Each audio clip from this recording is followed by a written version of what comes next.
Hari ini saya Sarah Salsabila akan mempresentasikan tentang kerangka konseptual pada materi teori akuntansi. Materi ini disusun oleh saya sendiri, Sarah Salsabila, NIM 2018-12186. Pengertian kerangka konseptual. Kerangka konseptual adalah struktur teori akuntansi yang didasarkan pada penalaran logis yang menjelaskan kenyataan yang terjadi dan menjelaskan apa yang harus dilakukan apabila ada fakta atau fenomena baru.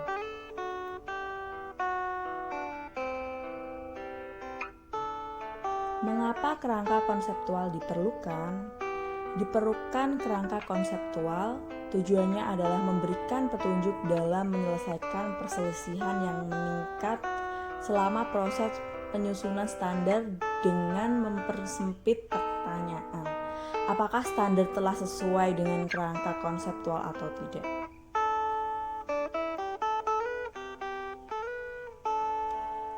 Perumusan kerangka konseptual bisa dilihat pada gambar di sebelah kanan dan penjelasannya di sebelah kiri. Pada level pertama, tujuan kerangka konseptual mengidentifikasi tujuan pelaporan keuangan, finance reporting, yang akan dicapai dan berisi tujuan pelaporan keuangan suatu perusahaan. Konsep kedua, konsep dasar mencakup karakteristik kualitatif dari informasi yang dihasilkan dan definisi elemen laporan keuangan. Level ini merupakan conceptual building block yang membentuk jembatan antara tujuan dan pengakuan pengukuran. Pada level 3, kerangka konseptual berisi pedoman operasional yang akan digunakan akuntan dalam menentukan dan menerapkan standar akuntansi yang meliputi kriteria pengakuan, laporan keuangan versus pelaporan keuangan, dan pengukuran. Dalam penerapan konsep ini, profesi akuntansi menggunakan pedoman operasional dalam bentuk asumsi dasar, prinsip-prinsip, dan memperhatikan batasan yang ada.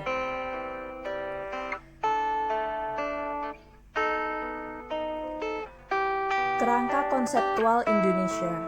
Di Indonesia, kerangka konseptual dikenal pada bulan September 1994. Dalam hal ini, IAI mengambil kebijakan untuk mengadopsi kerangka konseptual yang disusun oleh IASC sebagai dasar penyusunan dan penyajian pelaporan keuangan. Kebijakan tersebut disetujui oleh Komite Prinsip Akuntansi Indonesia pada tanggal 24 Agustus 1994 dan disahkan oleh pengurus pusat IAI pada tanggal 7 September 1994. Ia menanamkan kerangka konseptual Indonesia dengan istilah kerangka dasar penyusunan dan penyajian laporan keuangan. Tujuan dan ruang lingkup. Dalam paragraf 1 disebutkan bahwa kerangka konseptual dimaksudkan untuk merumuskan konsep yang mendasari penyusunan dan penyajian laporan keuangan. Tujuan kerangka konseptual tersebut pada intinya sejalan dengan tujuan kerangka konseptual milik FASB. Tujuan kerangka konseptual atau kerangka dasar adalah untuk membantu berbagai pihak dalam mencapai tujuan tertentu berkaitan dengan masalah akuntansi yang muncul.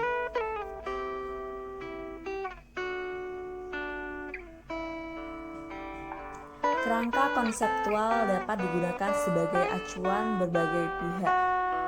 Pada tahun 1990 dalam menjalankan kegiatan sebagai berikut. 1. Komite Penyusunan Standar Akuntansi Keuangan dalam pelaksanaan tugasnya.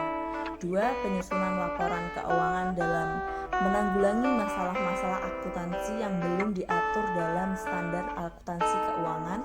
3. Auditor dalam memberikan pendapat mengenai apakah laporan keuangan disusun sesuai dengan prinsip akuntansi yang berlaku umum. 4. Para pemakai laporan keuangan dalam menafsirkan informasi yang disajikan dalam laporan keuangan yang disusun sesuai dengan standar akuntansi keuangan. Tujuan dan pemakaian laporan keuangan. Menurut IAI, tujuan laporan keuangan adalah untuk menyediakan informasi yang berkaitan dengan posisi keuangan, prestasi atau hasil usaha perusahaan, serta perubahan posisi keuangan suatu perusahaan yang bermanfaat bagi pemakai dalam mengambil keputusan ekonomi. IAI mengidentifikasi para pemakai laporan keuangan berdasarkan kepentingan mereka. Pemakai laporan keuangan menggunakan laporan keuangan untuk memenuhi beberapa kebutuhan informasi yang berbeda.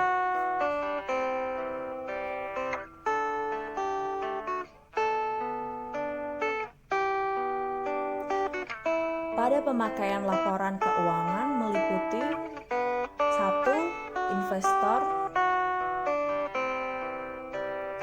yang berkepentingan dengan resiko dan hasil dari investasi yang mereka lakukan.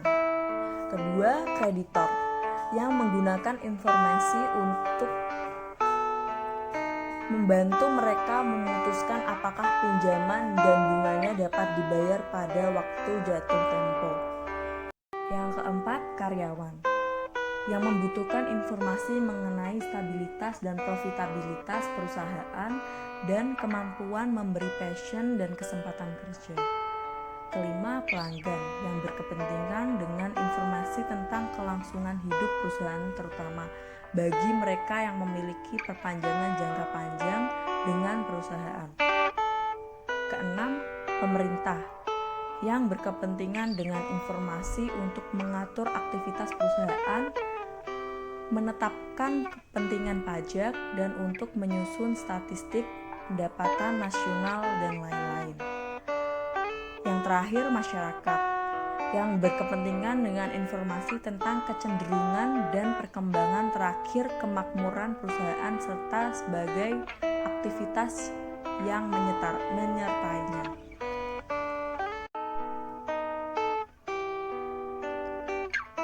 Asumsi.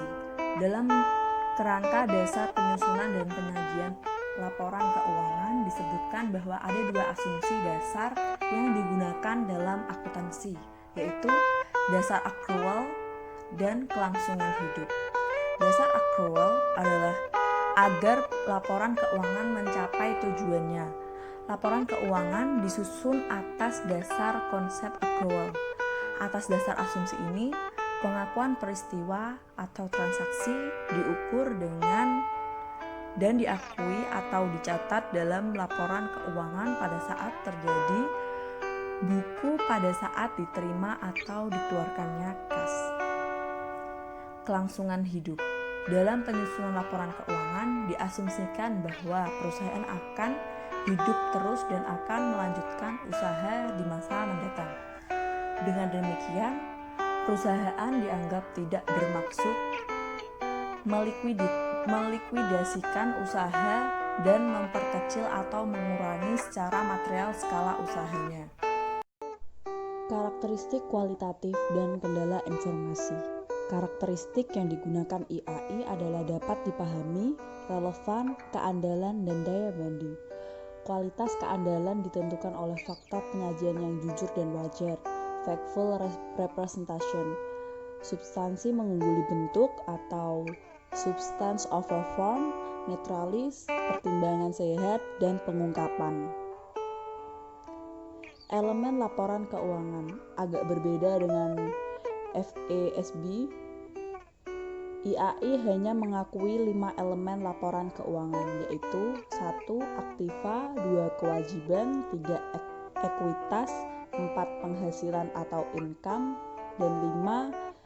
Beban atau expenses. Pengakuan dan pengukuran.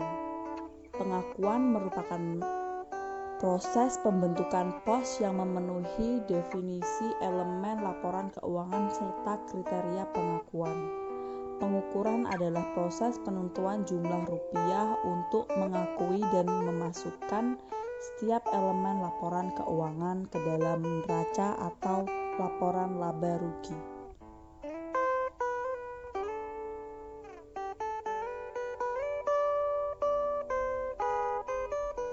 Konseptual IFRS, International Financial Reporting Standard for Small Medium-Sized Entity.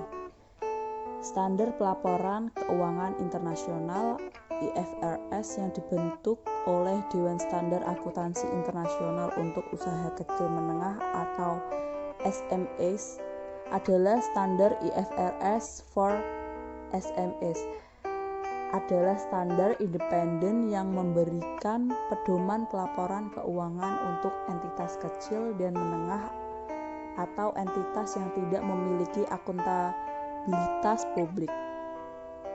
Standar IFRS ini dapat diterapkan oleh entitas yang memenuhi kriteria sebagai berikut. 1. Instrumen kewajiban dan ekuitasnya tidak diperdagangkan secara publik atau entitas tidak sedang melakukan proses untuk penerbitan instrumen yang nantinya akan diperdagangkan dalam secara publik. Kedua, tidak memiliki aset dalam kapasitas fidusia untuk suatu kelompok besar dari pihak luar yang merupakan bagian dari bisnis utamanya. Yang terakhir, penerbitan laporan keuangan untuk tujuan umum bagi pengguna eksternal. Perumusan kerangka konseptual IFRS. Di sebelah kanan, di situ terlihat ada gambar tabel tingkatan level dari kerangka konseptual IFRS. Pertama, first level berisi tentang basic objective. Di sini dijelaskan apa sebenarnya tujuan dari pelaporan keuangan, di mana tujuannya adalah menyediakan informasi yang berguna untuk investor yang ada dan yang berpotensial, kreditor, serta pemberi pinjaman dalam membuat keputusan terkait perannya sebagai penyedia modal. Yang kedua, second level, yang berisi tentang fundamental konsep, karakteristik kualitatif informasi akuntansi, karakteristik kualitatif mengidentifikasi alternatif yang menyediakan informasi paling berguna dalam pengambilan keputusan. Karakteristik kualitatif terdiri atas dua jenis terkait kegunaannya, yaitu kualitas primer dan kualitas sekunder. Three level yang berisi tentang recognition, measurement, and disclosure concept. Kesimpulan pada pertemuan kali ini adalah kerangka konseptual menurut FASB sendiri adalah suatu konstitusi dan sistem yang koheren dalam tujuan dan fundamental yang selanjutnya mengarah kepada suatu standar yang konsisten. Ada dua isu utama dalam kerangka konseptual akuntansi keuangan. Yang pertama adalah isu artikulasi dan yang kedua adalah isu definisi. Isu artikulasi terbagi menjadi dua perspektif, yaitu neraca dan laporan laba rugi yang saling berartikulasi, dan perspektif lain yakni bahwa dua hal tersebut tidak berartikulasi. Isu kedua yaitu definisi, erat kaitannya dengan definisi aset yang merupakan sumber daya ekonomi milik entitas. Dalam materi dibahas pula tentang sistem pemeliharaan modal yang terbagi menjadi sistem pemeliharaan modal keuangan dan fisik yang dapat diukur dengan satuan moneter dan daya beli. Sekian presentasi dari saya. Mohon maaf apabila ada salah-salah kata, and thank you for watching.